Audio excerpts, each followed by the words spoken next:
every song is a manga in the studio. Yes. Until it's officially released. Hey, this is manga. You know, hey, then they lie, bro. Then they lie. Our consumers want quality, but some of them also contribute to the fact why we don't have quality. Somebody will say, "Oh, Charlie, mistakes have be style." No, bro, it's not style. You suck. You need to change that aspect of your craft, bro. What if you be style? No, bro, it can't be style a million times, bro. Come on. If it's style a million times, then Charlie, you for Bob why your song don't go anywhere, because the style, nobody they like the style. As a music executive, if you're an artist and you make music like that and you approach me, do you think I'm going to buy into it? I will sound you. 98% of our artists do not perform. A lot of people's idea of being able to do a good performance is go to the front, go here, and then jump around a little bit, and like you're an MC.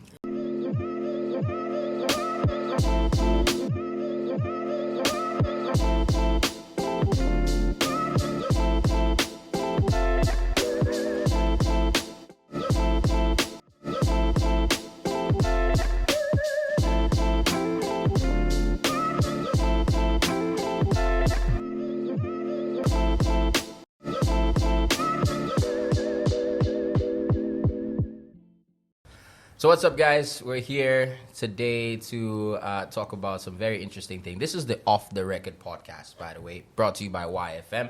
And of course, let me just quickly do the intros. My name is Winston Michaels. I'm a presenter at YFM. And of course, we got the execs in the building. On my right, we got Nana G. Do you wanna say what you do, just so that everybody knows? I love music. I'm a music lover. Yeah. He's also in the industry. He's also a big industry player. Please, mention your position. All right. So I'm Nana G. Uh-huh. Operations manager at Digital Music Commerce and Exchange Limited. Big man. And I'm also the label manager at Eastern Child. So yeah, that's what I do. I manage brand development as well. So big man. I said it. And of course, you have another big man right here, Ian Priceless. Of course, he has his own company, and also he does a lot of major things in the industry. Please, I beg you now, if I talk the details. Give me the big man. Yeah. Oh, come on. If I talk the details, because your job is very important. So if I talk out. So I'm Ian Priceless, a music consultant at my own firm, Priceless Music Consultancy. It's basically a 360 approach to my work. Everything related to artist development, your image, the craft, paperwork, publishing, promotion, whatever you need. We consult, have He's sessions. the guy. Put you on the road, put you on the right path. He's the guy. Yeah. Whatever you need, whatever you need, he's the guy. So make sure that you follow him, and of course, DM and he'll sort you out. But anyway, we're here to talk about the artist, all right? Everything encompassing the artist today, and of course, what it takes to be an artist. So, we're going to start off with, how does one just become an artist? I mean, lots of people, let's say from my perspective, let me start it off, right? On radio, whenever I interview artists and I ask them, what got you started and all that? I'm so glad I'm a bit into my years in radio, because at first, the kind of answers I was getting, I was sitting there looking at them like, why the hell are you in front of me, bro? Like, why? So I got answers like, oh, I saw it on TV and it was nice. It was dope. So me too, I want to do some, or like I see what they are doing and I go fit do some. So me too, I enter the studio with my. But there's nothing wrong with that. I mean, no, bro, it's nice. Nah, I get that. But you see, if you do that, you're jumping into music for the wrong reasons, bro. I mean, you don't just jump into it because you see for TV will be nice. Bro, do you know what I want to do? Probably that's the first step. Do you know what I see on TV that's nice that I want to do? I want to be Leonardo DiCaprio, bro. That's so nice to me, man. When I see Jamie Foxx go crazy, I want to do that. I just can't jump up and say I want to be an actor now. Just because of what I see. Come on now. You get what I'm talking about? Now, I mean, what do you think about this? Like, it's the kind of answers I got, man. So what's the first reason why you want to do anything? The fact that you like it, and you think you can do it, and you think you'll be good at it. And you can maybe maximize what opportunities you get from there, first off. But you probably just can't jump in it because it looks good on TV. Yeah. There's a lot of work behind the scenes. I'm sure by now it's pretty common knowledge. But if it is not, there's a lot of work behind the scenes of everything. So even footballers, all the training, all the media training, all the the agency work, even developing, going through some ranks in some football levels. It's a lot of work. Yeah. So yeah, you might want to be it, but you might also want to find out what it takes to be it. So, but first, it starts with the passion. Most people. Thank you. Most people from childhood. But what I'm talking about is not passion, bro. But see, do you know how I know it's not passion? Do you know how I know it's not passion? Something should ignite for you to, get into whatever you want to do. No, I get so that. if I you get see that. it on TV and it's nice, that's the first step. That's not passion, though. You see, But what that's the first that's so step. different Fine. from It's I see it on it's TV with it's my a own step. so that's But not passion, bro. Do you like singing? You actually like It's what you're nice. doing. Okay, fine. I want Yeah. to do this. But hey, okay. Do I like rapping? No. Do I like singing? No. Yeah. Can I? Do I want? No. So that's what I'm Like saying. me, You have to I don't start like from somewhere. rapping. I love rap, and I rapped for some time, but I don't like rapping. I always found it so boring. Can you write music for other people to perform and sing it? I can do it. So Yeah, it you has get to me, be a but, passion. I mean, that's why maybe from a very young age, if you're around a music family or maybe you found yourself playing with an instrument, a lot of people in Africa is mostly from the church because of our huge religion inclination. Church, this, that, then they get into it. So something must ignite, like Nanaji's saying. But if you just saw it on TV, I don't know. That's not Because reason enough. I mean, for all you know, the talent is there, but you don't know. But because you saw a video on TV, saying, I like this, I want to be like that. Yeah. Then you start, working and you realize that, I can actually do this. Then that's it. So I mean, there should be something should move you. That's it. So if it's the glitz and glamour you see on TV is what is going to motivate you or ignite that talent in you, Yeah, I but mean, you see- you're good. But you see, I'm glad you mentioned The being glitz. good and the other stuff is like No, I'm glad you mentioned the glitz and the glamour because, like Ian said something very important. If you don't have a plan, right? If you're passionate about something like music, we're talking about artists. If you're passionate and you don't have a plan and you don't, sit down to be like, okay, you know what I see, I like it. Okay, do I have the talent for it? If you do, then you start planning it out. Okay, what's next? What do I need to know about this? How do I write a song? How do I learn how to rap? How do I sing?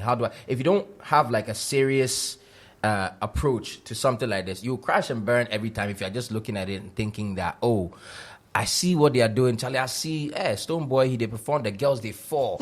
Sako, they sport there. So I won't do some. No, that's always the wrong idea. And I'll give you a simple, example, right? And this is not even a music-related example, but it's similar, right? At YFM all the time, I got to a point where I could notice which what do you call it? Which intern would last and which intern will be out the door in days. I could predict it just by them walking inside. Because a lot of them who wanted to come to YFM would just walk in and be like, they see the presenters, they see the glitz, the glamour, they see, what comes with the game, and they want that. So that's the you get angle me? he's coming And from. you get me? And they want that, but then they don't know that it's blood, sweat, tears. You don't sleep. There's a lot of work. And then the moment they get introduced to the door, I mean the work, they find the door. And you don't see them again. And it's pretty much like that. There's a girl who literally walked in the next day, she quit. The next day, bro, because when we started explaining what she needs to do, she was like, I didn't think I needed to come do all this. And anyway, that's just in the occupational space. But bring that to music. A lot of people, when you if somebody wants to be an artist and you sit them down, you say, you know what, okay, you want to be an artist, all right, what are you good at? It will take this. Okay, you will need to record every single day, every single week, 5 times a week, blah, blah. Bro, a lot of them will quit on the spot. That's what shows that they're not ready to be artists. Because they don't know what it takes to be an artist. A lot of people just see things, they like it, and they just go for it with no plan whatsoever. So, I mean, Ian, with your experience of what you've seen, what is the key to being able to last as an artist and also progress from the, identifying whether you actually can do this as an artist to where you progress on to the major levels it takes? First off, a lot of artists will tell you it's a blessing for them to do what they like and make money off it. Because if you consider Ghana, from where we come from, a lot of people get into music. It quickly becomes a hobby because maybe from early on, you don't have the luxury of it becoming their main 9 to 5, their main job. So they have to do something else and be doing the music. But once you get into it, you realize that okay, you need to put in the work. Yeah. So you must want to do the work. Like, you must want to get better. Maybe you must want to maybe learn an instrument. Probably learn how to record. Learn how to write your own music.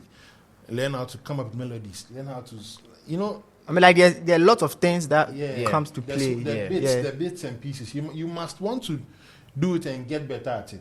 You know, like the people you are seeing on TV. That, you know, because you might realize that maybe in your first attempt at trying to sing or rap, it didn't come out. Enough far. And that's fine.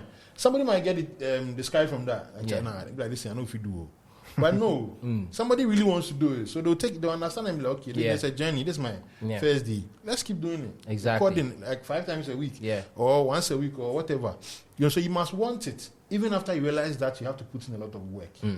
If you feel like that at that point, I think you can go on. Yeah. But when you realize it's a lot of work and, you know, people even have to work on their stage fright issues. Some people can't. Oh, yeah. It's so if all that work scares you, fine, you might not succeed. Yeah. But if after realizing that this and this are what I need to do, at least just to start, and you still are ginger to go on, I think that's like a first step, and you can continue from there. Indeed. Because everybody can become better. Yeah. Sure.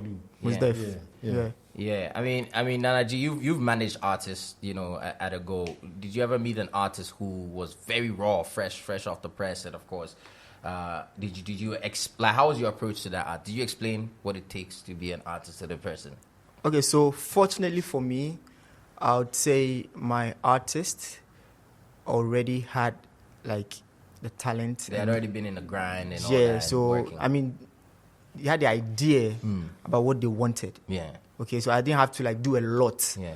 But then again, we had to build upon whatever they already knew. And I mean, he's very proactive. Yeah. So I mean, I didn't do a lot of work, but it was a smooth ride because I don't like stress. Yeah. If you're an artist, by you guys, right? Oh yeah, I don't like stress. So my boss told me this. Yeah, point blank, Nana. If an artist is going to stress your life, just sideline them. But is that like an indication that the artist is not serious? If they are stressing you because I don't know, for some reason, if they're stressing you out, is it an indication that they are not serious, or is probably an indication that they want to know more? Which one is it? Okay, so sometimes there's going to be a release. We need to shoot content. Yeah. Let's do this, let's do that, or maybe studio time. Let's go. We are doing this, and the artist will start dragging even content. I mean, it's like they have their own ideas about what they want to do. Yeah. I mean, and that's fine. Yeah. But the approach, let's go straight to the point, because we are working with time. Yeah. You'd realize even during the rollout, okay, we know we are doing this on X day. Yeah. We are doing that on X day. Yeah. And the assets we are going to need to do whatever we will be doing on that day is not ready. And you ask, oh, I called this and I did. You see, there's a lot of variables in here. Yeah. Okay. And that's from an artist manager point of view. And now, as a music exec working on the business level, you would approach artists, talk to them about things that you would want to do for them. And this artist would feel like, oh, this guy probably wants to, rip them off. So the moment you start showing signs of mistrust, okay, I mean, so that's fine. You usually just cut them off then. Oh, yes. yes. Yeah, there's no time to waste. You are ruthless. No, I'm not ruthless. I know it's a business. There's no time to waste. It's a business, yeah. There's no time to waste at all. Okay, so when I approach you and I tell you what I want to do for you, it's either, okay, I'm in or I'm not. But if you are in and during negotiations or like when we are progressing in whatever we are doing and you start showing signs, this guy said, okay, so I mean, we've not done much. I think we should just end everything here, and then it's easier that way than to go the long mile. Yes. No. So yes.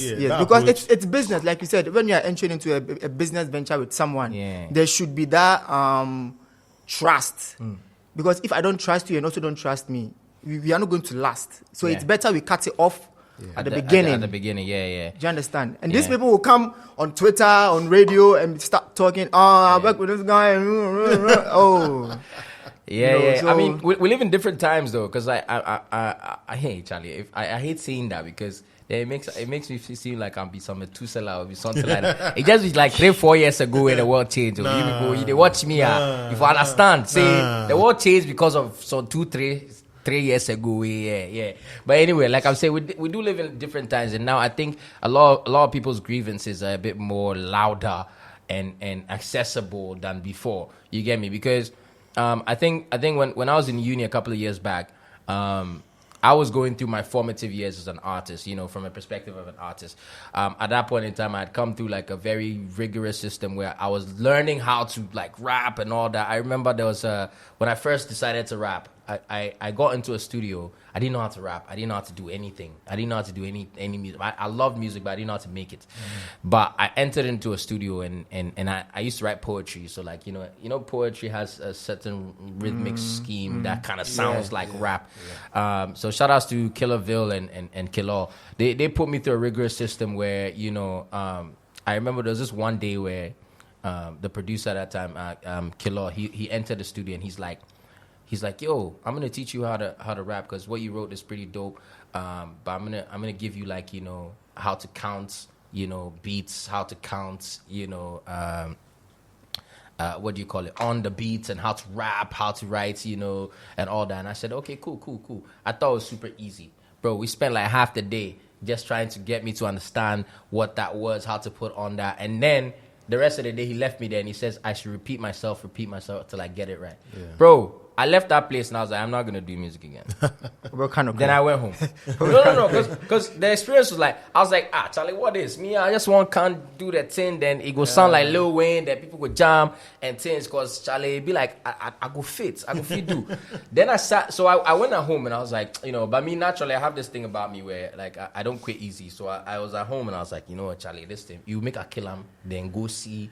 If I go record, I go sound the way the guy they tell me say you.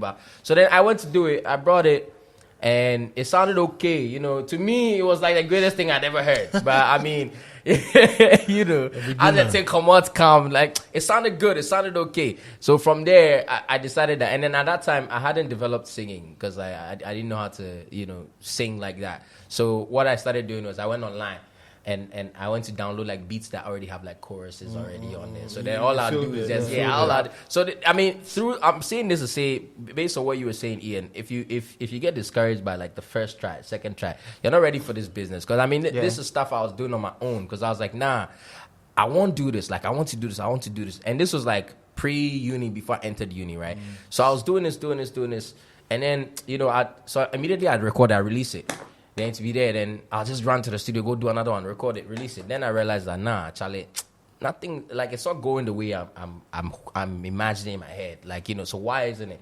That's when I started to find out that you don't do music like that. You don't just record, put it out, and then run to go and do another one, and then put it out. So there's a process. You have to actually make sure that it's good and all that. And all throughout that time in which I entered uni and all that, I was experimenting, trying to find my sound, trying to do this, trying to do that, and there's a whole lot when it comes to trying to find your identity. I mean, as an artist. You need to, once you identify what you want to do, you need to improve your craft. Which it takes, it could even take 10 years to do. A lot of people don't know that. That's fine. Unless magically, when you realize you wanted to do music, you found out you were good at it already. Right. Like you were the best at it. Yeah. You just didn't know it until that day. Yeah. But you need to just work on your craft. Like the producer left you in the studio to repeat. It's just that thing where you say, you get familiar with it. Or practice makes perfect. Yeah. And it's not like you had the whole year to sit in the studio. It's only a commercial studio. Charlie, 4 hours spent where I vex it. So repeat. And that's music. The more, especially even with the melodies, the more you do it, the more you grasp it, the more you can feel it. Yeah.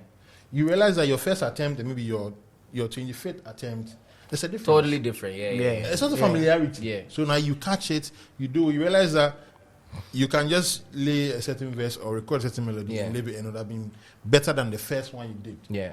So that's why the guy came to you and said he'll teach you how to count in the beat, do this, do that. It's all part of the formative years of yes. Indeed. Yes. And just to even come full circle on my story, right? I only discovered my my sound and my style, right, about 2 years ago.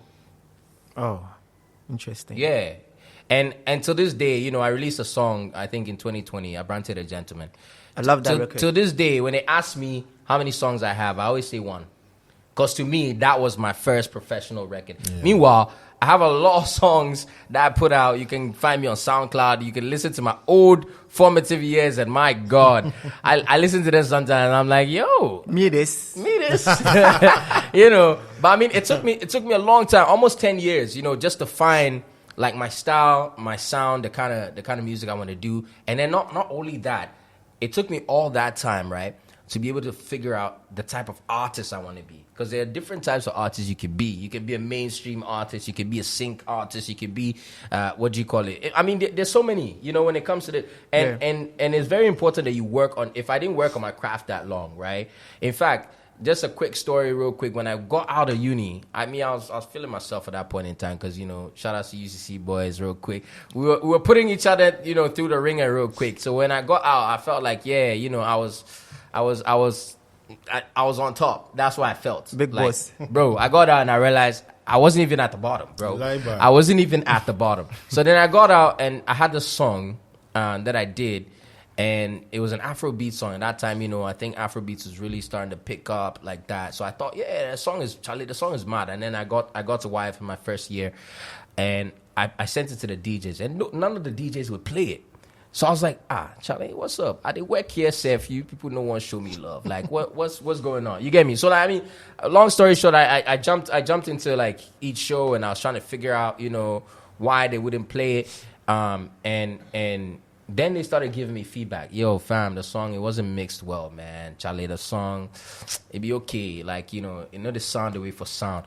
Yeah, you know, so I fortunately for me, like I had people like Mike Smith, you know, DJ Loft and ADDJ and all that to tell me about like my record and how the record was supposed to sound like. So I was like, oh, which means that, Charlie, I've been mixing wrong all this time. So now I had to really, really sit down and see, okay, so when I record, I have to make sure that I re-record till I make sure that I get like a sound that sounds good and take it to the studio and all that. And it all comes back to working on your craft and also taking feedback.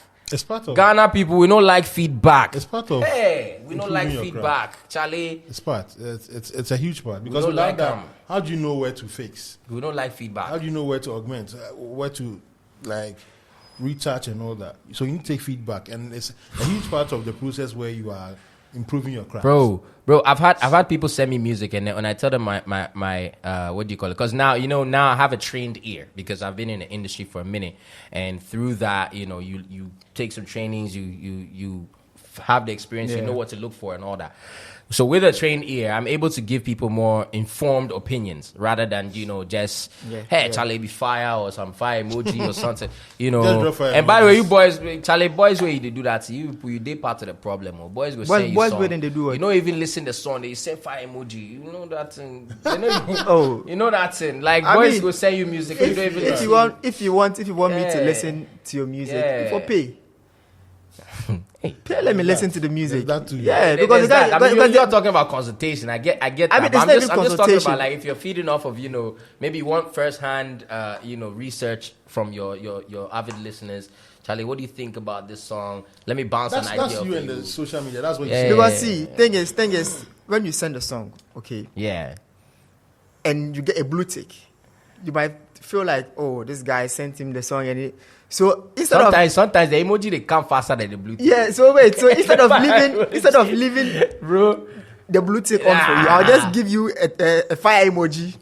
And then at least you know that I've responded to the message. Charlie, but I have to be slow because then if my son know they be and Charlie, you foretell me. You see, because me like this, and me I like it when people tell me like, yo, Charlie, yeah, I liked it, but you know, this side, maybe try look at this side. Or I send you music all the time. Then maybe you go get feedback like 5 days. But I used to do it with you. I think the reason why you used to give me like feedback is because I take feedback. That's the thing. I think sometimes the artist do demon, because if Ian then send you music where you give out correct criticism one time and then he acts some way. Then the next time you go do them. The next time you get what I mean. Like also, it's just not, you don't always have to send music to people in the industry because maybe you have access to them or sometimes just your neighbors, your people, even people you live in the same house with. But you also have to be willing to take what they say though. That's the thing. Lots of people don't do that. A lot of people want to send it to people in the industry look, people might be busy. People might only attend to you if you book a consultation session and you're paying for it. Like, if not, you get a lot of fire emojis and you ban me scared. But yeah, no fire service there. Yeah. But you have to be willing to get feedback from people who end up being consumers, and that should be fine for you. Yeah, get the word on the street. Let people in your class, if you're a student, listen. Let your neighborhood boys, girls, even your mom and dad, let them listen. Let people just around you listen, and that feedback is more natural. Very, very, very important. It's like on their spot. Yeah, But if you always want the people in the industry, you might send them on WhatsApp, they might never see, which is even poor. Send an email. You probably don't know how to send an email. You send an email that's weird. And there are ways to do it. There are ways to write correct email. You find an email without a subject. Yeah, just the file attached and nothing. So people also have issues here and there, but you should be willing to take feedback anyhow you get it. Yeah, and regardless of who the people are, just based on how fast you can get the feedback. So if it's people in the same vicinity or in the same home, why not? So I always say this: every song is a manga in the studio. Yes. Until it's officially released. You see feedback in the I studio. feel like a lot of the time they contribute to some of our problems. People in the studio. Hey, this is manga. They lie, bro. Then they lie. Every song for studio is a banger. Even if they're not lying. No, but a lot of them limited pretend like feedback. it's like a lot of them don't have what it takes to tell you, say, Charlie, this song for it. Like a lot of yes men. They are surrounded by too many yes men, and that's crazy. That's what I'm saying, bro. Take it outside. Charlie. Let the people that are going to be consumers also listen. Yeah, if you can. Yeah, let a barber listen. Let a barber play it in the barber shop randomly one weekend. Yeah, and sometimes you employ different tactics too. Like you can go somewhere and say, Charlie, I heard this song. What do you think about it? Don't even say it's your song. Because if they know it's your song, they'll give you some feedback with, Charlie, okay, my guy, I don't want to hear them. I don't want to hear You need to diversify. You bab that thing. Charlie, I hear this song for some side. It be who in song? You did like them. I didn't like them, but what you really think about them? Then you get some proper feedback from them. Because sometimes, I don't know, Charlie, Ian, we'll talk about this thing because Charlie, our consumers want quality, but some of them also contribute to the fact why we don't have quality. Because this feedback thing, one, the artists have a responsibility to take feedback, right? To be able to take feedback, right? Nana, when it comes to releasing music, a lot of the time too, they don't even get proper like people to listen to it. Like we're talking about the yes men in the studio who make it seem like, Charlie, the song be banger. You just said it, every song in the studio is a banger. It's a banger, yeah. Until you release them, then say, yeah, Charlie, it be like you do yawa small, the retweet, no, they come. Like people listen, but they know they talk anything. You bab that thing, like you get me? Like you see, music doesn't lie. Music, it doesn't lie. No matter what. I've seen people with streams, like 1 million streams, yeah, and there are no comments. Like there are no comments on the song, but the guy will come and post like, he has 1 million streams and all that. I mean, of course, later on we end up, those who know end up finding out stream farming and some of these tactics and gimmicks and all that. But you see, at the end of the day, you would know that, Charlie, my song, it really no go down well. People no talk about them. It didn't trend. Nobody said anything about, like, when a song is fire, it's flames. Like you can tell. You have to know the standard you want first. Not all feedback is positive. The fact that I want feedback doesn't mean anything else. So you don't leave it in the hand of the consumer. The fact that you're saying send it to people to listen, even your neighbors. No, you need to know what to do with the feedback you get. So you set the standard, and still get feedback. Now, when you get the feedback, you sift through and see what works for you, which is actually closer to the truth. If you are being objective with yourself, then it's not just about everybody giving you or your yes men. If you might have yes men, but you might be able to see through it. You need to know how to take the feedback and what to do with it when you're able to pinpoint what works or what's actually the truth. And you move from there. I mean, you might not get positives a lot of the times, but But I also think that as an artist, you need to surround yourself with people that understand what you're doing. What you're doing, yeah. Okay, so and putting music out or quality music out is relative. I don't want to mention names, but you can put... Mention name. No, I don't want to mention names. Mention name. Mention name. So- I'm here so- to cause commotion. Mention name. So it be who? So The guy name be an what? artist goes to the studio, writes, put together like a dope production, and then release the song. The song is very good. We all know the song is very good. Okay. Now chairman too will enter studio, doing thing, drop lyrics, self, no big giddy production, but you go to say that one go pop. Then the song way we all know say good. Why do I know who you are talking about? You know, be say bad, we day bad. Why do I know who you are talking about? You understand? Well, you know if So you mention it's name. very relative. Yeah. You understand? Talking from a business point of view. Yeah, it's yeah, very, yeah. very, very Yeah. relative. Yeah. You the bab. Like we are saying, maybe the song where you know say you didn't even put in your all, where the production self no good. Yeah. You go drop out for SoundCloud self, then go see no boom. They're usually Yeah. the ones that become big. Yeah. You the bab. So like it's very, very, very relative. No, and but- that is when people or investors will start trooping in. Right. You the bab. Right. Aha. You've done No, a lot but of the but, work. but me from the perspective I'm coming from, man, it's not even about like if it's gonna be a hit with the people. Like just getting every technicality right. You know, does the sound right? Does like are the lyrics audible? Like, you know, things like the technical aspects of it. Because there was once where I sent music, the beat was louder than the audio. I couldn't hear a thing the guy was saying. And it was more beats than that. There were some where they are off beats. I know, the baby came to change the game and things, but not everybody can be the baby. You get me? Not everybody can rap off beats and do music off beats, and it will still sound like music. Not everybody's like that. But the funny thing I kept saying whenever I'm like, yo, fam, I can't hear a thing. It's like, oh, Charlie be style. Yeah. That be the response. Like, yeah, into be style. Yeah. Be style. Yeah. No, bro. No. No, bro. Yes, bro. No. Yes, no. bro. But there's It can't be style every time. It can. not It ev- can't- not every time. Bro, Not it every can't be time. style every. You It know how many can. people have told me, Charlie, it to be style. Then they come up with these, some of these things there. They don't. You see, I'm pointing it out today because some of these things they don't help us grow as artists. You get me? A lot of the time, artists have come up with things just to make themselves feel better. No, bro, it's not a style. Somebody will say, oh, Charlie, mistakes have be style. No, bro, it's not a style. You suck. You need to change that aspect of your craft, bro. But you need to look at it. No, bro, you can't tell me. You also No, need to I'm look not- at I'm not- the end I'm goal. not buttressing. Nah, bro, like End Charlie. goal. What do you want to achieve I'm saying that by if- doing that? If it's a style, you definitely see it's a style.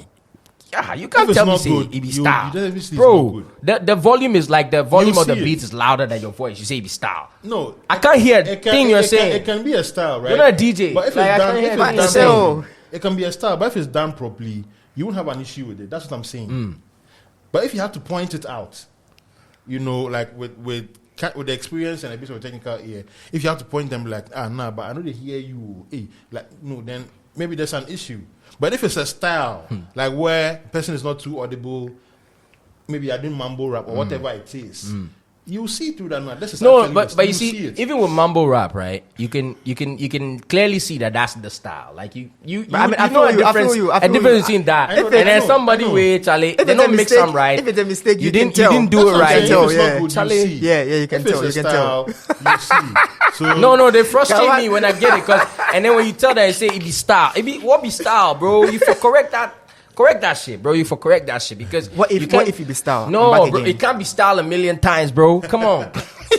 If it's style a million times, then Charlie, you for Bob why your song no they go anywhere because the style nobody they like the style. But you go see, then somebody can boom. Nobody they like the style. That's why no they go anywhere. That means say you are out of style. But you ready to do the style, So what's up? The style. What's So up? the style need to go. The style. no Wait, dey they're go, the yeah. correct one to need to go. So what make we do? There's no such thing. We just mentioned there's no such thing as correct one, right? It's relative. You get me? But I get the fuck with you, bro. no, but you get what I mean. But I mean, Charlie, we for learn to at least the technicalities, the technicalities of this, and which brings me to the next point we're talking about because when it comes to technicalities, I mean, and when it comes to what do you call it, relativity, right? Songwriting is also relative, like you mentioned. They know mention the person. The person is you know what mention. you don't out the I know say mention. Me, I go mention. I mean, I'm not saying it. I know who they talk about. Okay. I go mention. Okay. I mean, that's fine. Off the record. No. But here's the thing. So when it comes to songwriting and things like that, you know, sometimes you go hear some lyric and you're like, Charlie, we lyric this. But you know, that's what the fans like. Ian, that's what you said. You said, you know, when you're making music, you have to think about, you know, what people respond to if that's your target. If you want to be, let's say, a very popular mainstream artist, it means that you need to take into consideration the populace and what they like. If you did Ghana, you did somewhere where you want to make music. You know, Ghana, most of the time it's about dancing, it's about moving, it's about, you can't come and be doing one J quotes way. That's why I also said. Yeah, but then it is relative though. I can't say that because there are people who love that. I love that. I love listening to things like that. But then if you want to do music for the masses, I don't think that's a right approach. Let me say it like that. Before somebody go talk, say, Winston go talk, say, you for not do rap, deep thinker rap. No. There are people who love that. I love that. But like Ian was saying, it's all relative, but you have to know what you want, right? Exactly. That's the on that point, you know what people want, fine.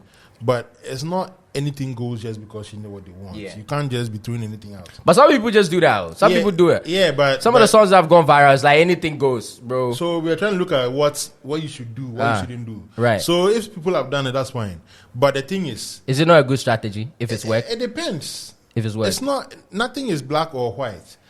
If it works, is it working forever? Like for 1, 2, 3, 4, a chain? I don't know. For a chain of songs, do it for just one. Because you end up having people who have become one-hit wonders. Would you? I don't know, man. I'm trying to mention names, but you boys not go mind me. But I'm saying that it's not black or white. Right. You need to look at what works for you. Right. So even if you know what the people want, you need to know that it's also not making you drop your quality. Right. Or step away from the quality you're trying to achieve. If they like a certain topic, you try to write about it, but you just try to keep the standard of it or the quality of it as high as possible. Mm-hmm. You can't just throw anything in there just because people like that. No. At the end of the day, if somebody else comes along and... Wait, but Ian, I don't get that. Because if you say people like it, and you just threw it in there, people like it. Why should they change it? Because as an artist, you are sharing art. You're also educating. What people like might not necessarily always be what is good. Even in the life we live, you don't always get what you want just because you want it. Sometimes it might be good, sometimes it might not be good. You get me? So you are the captain of the ship. You get me? You need to send the people where you want to send them to. That's why as an artist, you mostly focus on your story, the story you want to tell. You get me? And that's where you can bring the listeners along. You're not just doing anything and everything all at once because people like ABC. You know what you want to sell as an artist, the stories you want to tell as an artist. But you let them come, you bring them along in the ways they like approaching those topics or they like receiving those topics. If it's a serious topic, but you have a way of making it sound fun. It's a very big thing in society that people really don't like, but you have a way of putting the music so that, you also need to care about your standard. But it is dicey though, because it like you said, it's relative, right? When it comes to songwriting. But I'll tell you this though, from personal experience, there are some things you just don't talk about if you don't know what you're talking about. Right? How can you talk about something you don't know anything about? Yeah, lots of people do that, and lots of artists do that. Let me give you an example. There's an artist who came, very established artist, like he was a big guy back in like 2012 and things, and I think he disappeared for a minute, came back somewhere later down the line, and he walked into the studio and he did a song about finding a 16-year-old girl attractive. That things like that. You understand what I'm talking about? That's what I'm saying. You don't just jump into the studio and think, oh, this is a good idea. So let me. You see, no. you can relate it to this quote that says, "Catch them young, and it might be yours forever." Right? You might just be going to put it out of context. Yeah. By going to recall something like what you are just describing. Yeah. No, I was shocked because when I first heard this, song, right? And some people will say, oh yeah, like in your field, why don't you listen to the song ahead of time and blah blah blah. Some interviews, they happen on the spot, so you don't have the time to be able to go through, and you get me. And this was one of those that it was like last minute, it just popped in, happened on the spot. Obviously, from that experience, we've taken measures to make sure that things like that don't happen again. But that one caught me by surprise because it started playing. I was like, yo, we had to turn it down. Like, we had to turn it off.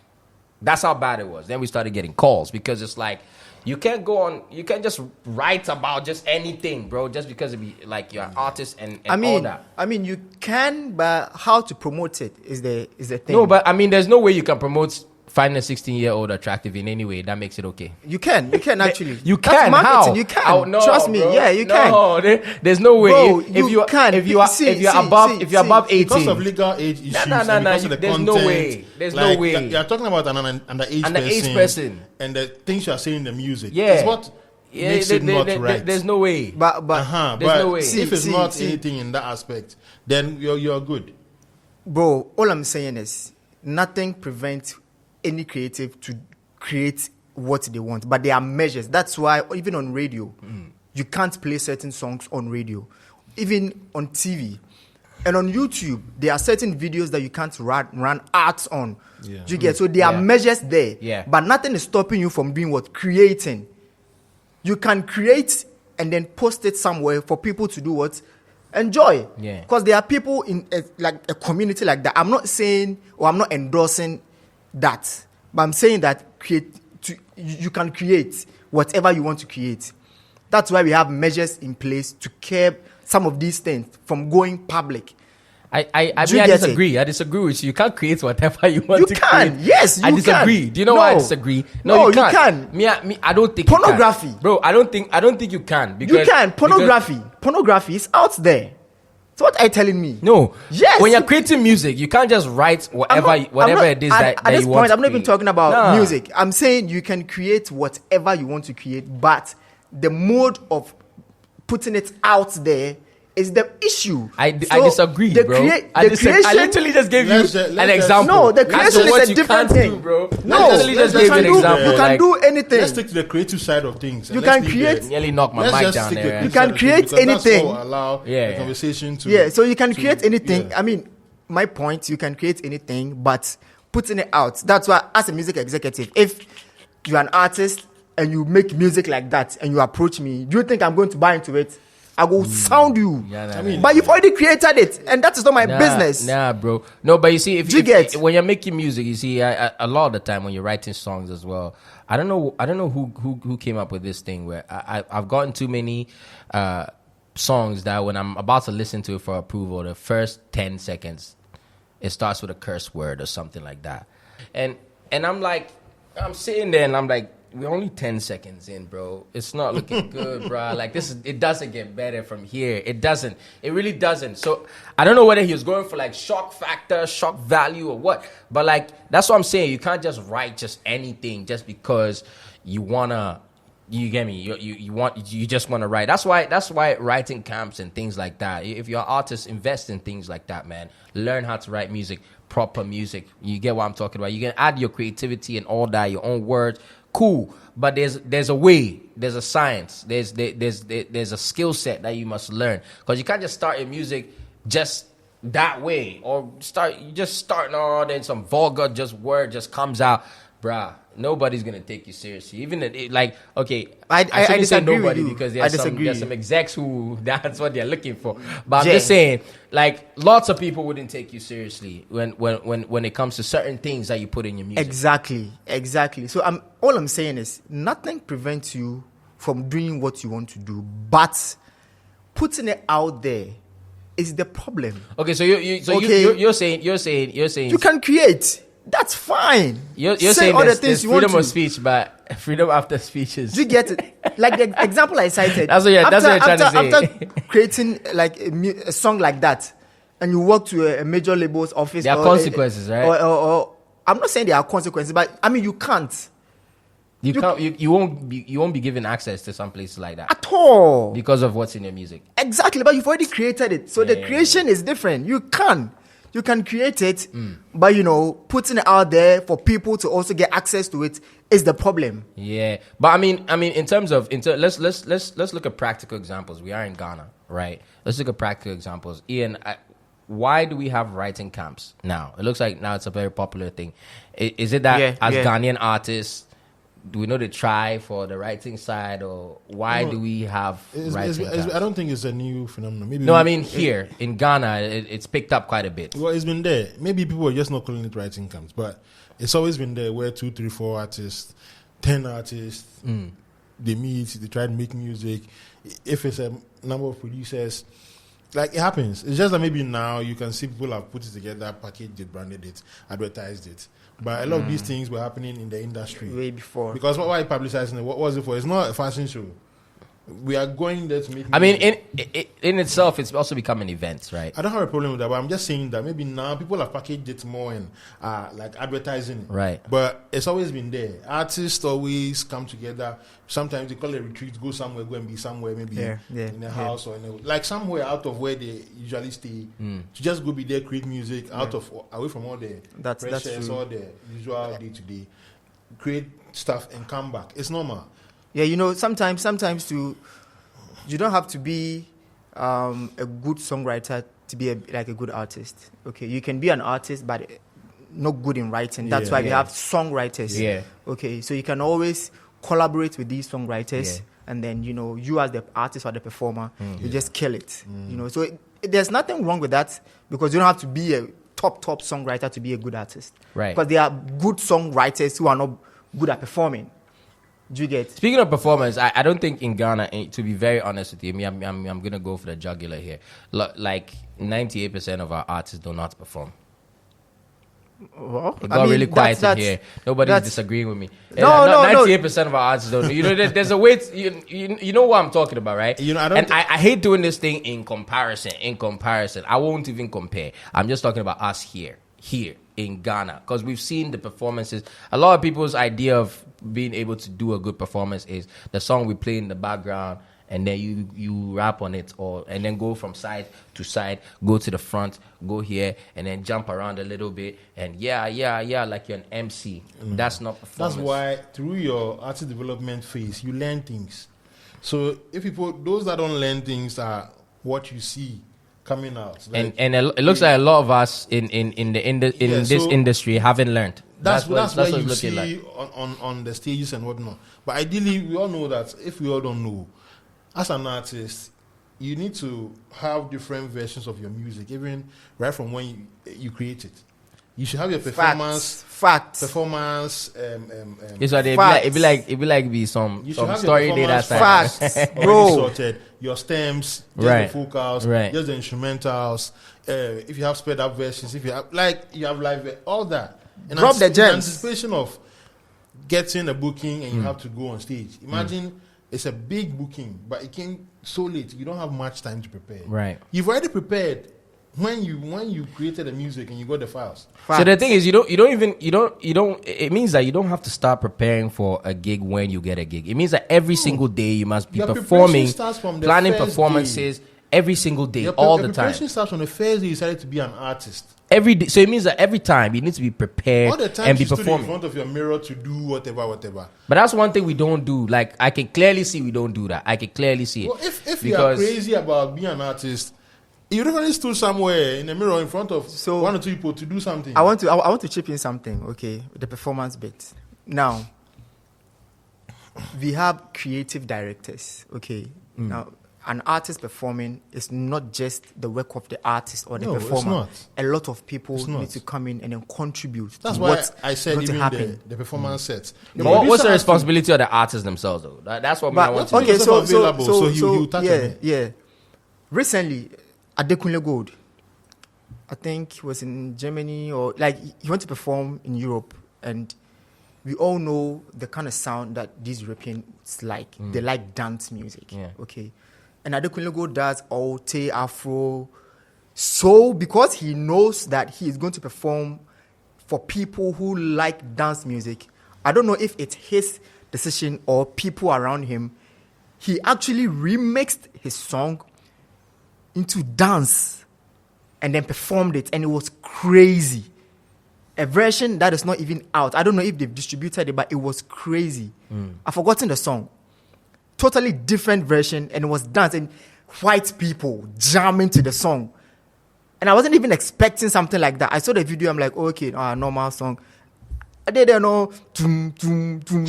Now you could tell the audience were like, oh, okay. Now they started, jamming to the song. But it be Afrobeat. Yeah. But because he knew these are the people he was going to perform to. So then that sounds like an artist who's done their homework then. It's not just the artist. Like I said, I don't know if it's him or people around him, because you need like creative directors or people who are, they know what they are doing to advise you on certain stuff. Do you get? So it's not. And is just, this like on every performance or just like? Okay, so this is. I've just seen one video of him. No, I'm saying when you say you need a team to advise you, every performance, every single performance, every performance, no matter how big or small the yes. You have to make a very intentional decision to have preparation for whenever you step on your stage. Right. That's why I go back to it, that when you make the music, right before the producer finishes it and gives you the files, you know, even as you are writing the lyrics, or as you are pointing the mic for it to be recorded, you know that this song, it looks like this when I'm on stage. Like, you should be picturing, you should have it in mind already. Yeah. That's what will inform, if not you, your team or whoever working with you will inform you to make sure you are taking all the different versions or different formats from a producer. If the song is good, you realize that it's good, but if I get booked, I can't do it. Let me do a remix version. That's why you find maybe when it's a Michael song, but you see an Anaji remix, Ian Priceless remix. That. It's just to enable the song to be performed like on a dance stage. Right. So let me ask this question though, because it just seems like we're in this territory. Wouldn't that be better if you sought the advice of a DJ? Because DJs usually are the ones with this kind of ear where they can be like, you know what, when I did this, because there are so many songs these days, right, that have blown up because of what a DJ That's did. why Nanaji was saying that it's not only on the artist. Yeah. Your team, your DJ can be part of the team.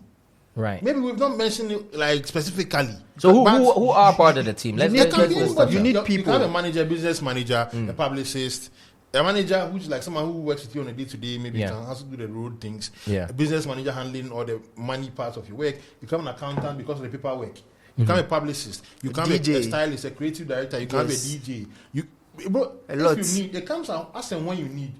You don't need at the beginning a lawyer. Even you need a lawyer before you need a manager. Yeah. When we want to become an artist, the first person you need is a lawyer. You need a lawyer. Because of agreement, because a manager will need to have an agreement in place. Who's helping you sort that? So you can have anybody in your team as long as you think at this point you need them. So is this why we have all these problems? Like recently, of course, you had the KWA situation with his artists, and you see it's not even just singling out them. You see it across board. Lots of people have contract issues and all of this, and it's like, I signed this contract, later I read it wasn't the way. Is it because there was no lawyer and none of these? We can just suppose and say, if you don't have a legal person around you by the time you are starting to work with somebody, or you don't seek legal consultation, you might fall in some of these loopholes, like traps or make mistakes. Because even, like I said, you're a manager, there has to be an agreement in place. How and why are you working together? How are you paying them? What should they do? What should they deliver? What are you delivering? All that. Somebody has to be in a proper, it can be a simple agreement, but it has to be properly done. So once you have that, you have a DJ like you're asking, you have a creative director, whatever, you have somebody handling who knows your sound. So even the producers, some artists work with producers for a very long time to build their sound. So on everything they do, they consult that person, even if they're not in the same country. They have technical people they work with. Wherever they are going in the world, they go with them because they know how to tune their sound on stage. You've seen Burna Boy have people like that. You've seen other artists have people like that. So at every step of your career, what you need is who you go for that can provide that. Yeah. Yes. And then you keep it going. Speaking still to the performance aspect, I mean, I've noticed some events I've realized, like, Charlie, the fact is we don't know how to perform. You know that. Like 98% of Ghanaian artists don't know how to perform. It's a fact. Bro, if you think I'm lying, just look at your favorite rapper out there, you or your artist or singer. They don't know how. They don't know how to perform. So one thing that a lot of events I've been doing is that they do the creative director thing, right? They hire a creative director and then your set, this has going to go, your set and all that. But I mean, in cases where they don't do that, should the artist expect that they should do that, or they should have their own personal thing? Even for you, when you get booked, in your own way, you should be able to map out your performance. Create What you are something. checking is what they are providing, the logistics. You need to go and have a feel of the stage. Have a runner, a technical runner. Yeah. Like, you need this. Okay, I need that. I need a drama. I need a what? Like, are they providing that? You're providing it. Like, all that. You need to know what you're up to first. So that even if they are not providing something or it's short, you can point it out or ask for it.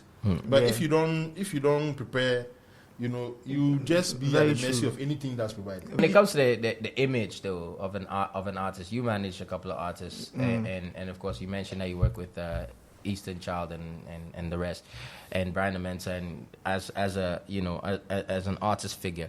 When it comes to the image, what do you guys think about when it comes to the artist image and how he's going to be recognized by lots of people and how he's going to be identified when it comes to the image? Is it just as simple as getting a stylist, or there's a lot more to it? There's a lot more to it. Okay, so I'll speak for my artist. Okay, he loves colors. Okay, like he's a very colorful person. Right. Do you get? So we always try as much as possible to work around that. So if you pay attention to Brian Amenta from Friends with the Sun, even with regards to his cover arts and videos, you'd realize it's very colorful. So the moment you see Brian, that's his image. Yeah, so there's a color. So there's color around him. Yes, It's very there's- colorful. Right. Exactly. And it's not because we picked it for him. It's something he already liked. So sometimes you don't need to force it on the artist, but you need to work hand in hand with the artist. And then if you can sort an advice from like a professional, like a stylist, to also come in, and then, you all work together and find what suits the artist. Yeah. Do you get? But first and foremost, the artist should be of the idea that, okay, this is something I can also work with. Because if the artist doesn't like what you are proposing, it's going to be evident. Yeah. Now, You get? Ian, you have to help me out with this a little bit because I'm just drawing from personal experience. Okay. Every time, one thing I usually ask international artists, right, is like, who's one Ghanaian artist you know? And I kid you not, I used to do this just randomly, right?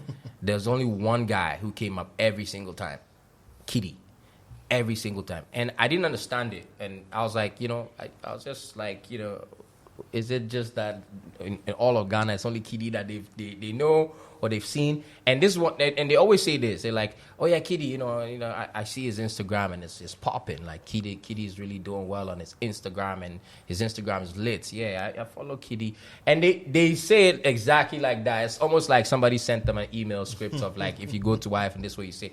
They almost everyone would talk about Kitty and Kitty's Instagram.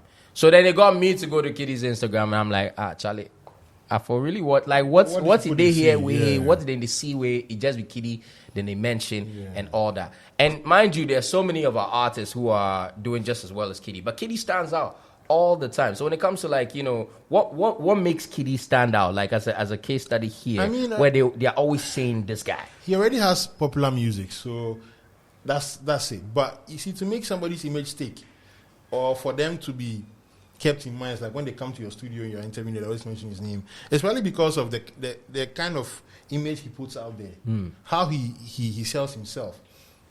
Sugar Daddy, a lot of love songs, maybe the styling. Sometimes it can be the haircut, it can be like the branch, it can be anything. But what you put out there often and how consistent it is, it keeps a certain image of you. And so if you have appeal from outside the country, right, people seeing you will take note of you. So the consistency plays in there. If they're talking about Instagram, then it shows that there's a sort of work going on there that is allowing these people to see him for who he is. Right. And they'll follow through, because sometimes you go on Instagram, you see a sponsored post. Plenty. I've followed so many artists on Instagram because of a post they sponsored. Wow. And I like what I saw in there. You get me? So it's about consistency. You might look good in a couple of videos, couple of photo shoots, 1 or 2 interviews, and you don't keep it up. Right. You can be forgotten. Easy. But if it's consistent, and it's on social media where now anybody around the world can just tap in and check who you are. Yeah. If that is making people stick with you and your image, then it's more about what you are doing to keep your outlook in the front of of all these people around the world. So if Kid is coming up like that, it means putting a lot of work. His styling, choice of clothes, the colors he uses, all that. If you watch some of his videos, you can see his investment intensive, like the cast, how they have been portrayed and all that. So for image as an artist, like Kid as an example, yes, you need to work on that. Well, you guys are welcome. I just gave you free consultation on Off the Record. That's what you get when you tune into Off the Record. Yeah, brought to you by YFM. So, yep, we're probably at the end of today's podcast. And of course, we talked about the artist extensively. And those of you who don't know how to be an artist, I think if you just listen to this, you will know every single thing you need to do to be considered or consider yourself as an artist and all that. Usually Ian would charge for that. What he just said, you charge all of it, but I give him a follow, man. Ian Priceless, and book him for a consultation. He'll get you deeper. Get discounts. Yeah, get discounts. If you come for me via this podcast, you get discounts. So. Get discounts because of this. Mention Winston's name or Nana G's name, and you're good. Yes, sir. And of course, Nana G, bless her for joining us on this one as well, giving you expertise. You get a discount for the. You get some discount for the boys. I don't give discounts. It says strictly business. Business. It's just business. But anyway, Off the Record, that's what we do right here. So yeah, peace out. We'll catch you on the next one.